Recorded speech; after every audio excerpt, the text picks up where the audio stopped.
ملګرو یو افسوسناک خبر هغه دا رنګ دی چې مولانا طارق جمیل صاحب هغه د ګاډي په حادثه کې هغه څوک وایي وفات شوی دی او څوک وایي زخمی دی.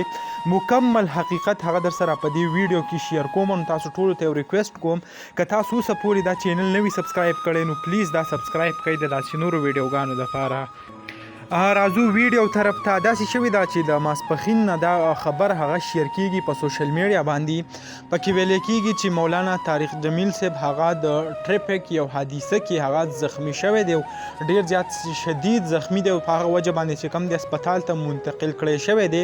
یو تصویر ورسره هم شیر کیږي، تاسو چې کوم دی هغه به په سوشل میډیا باندې کتلی هم وي. خو الانکې مونږ چې کوم خبر او کوم دغه تاسو سره شیر کوه دا رنګ دی چې د طارق جمیل د کم اکاونټ نه چې کم دی هغه لا څه خبر نه دی راغل، خو یو کم د هغې یو شاګرد بیان راغل دی او هغه وایي چې دا خبر هغه زوړ دی، په دې کې څه حقیقت نشته. یعنی وایي دا یو پخوانی خبر دی. طارق جمیل صاحب یو اکسیډنټ کړی و او د هغه خبر راغستی شوی دی، هغه تصویر راغستی شوی دی او هغه خلک اوس په سوشل میډیا شیر کوي او پکې وایي چې آیا مولانا طارق جمیل صاحب داسې دغه کړی دی. نو تاسو ټولو ته وایم چې آیا روجه ده داسې دروغ داسې پیک خبر هغه مه شیر کوئ، ځکه طارق جمیل صاحب چې کوم دی هغه په صحیح حالاتو کې سلامت دی او تاسو چې کوم دی هغه د دې خبر هغه داسې شیر کوئ. نو تاسو ټولو ته یو ځل بیا وایم چې دا خبر هغه مه شیر کوئ ځکه دروغ دی، په دې کې څه حقیقت هغه نشته.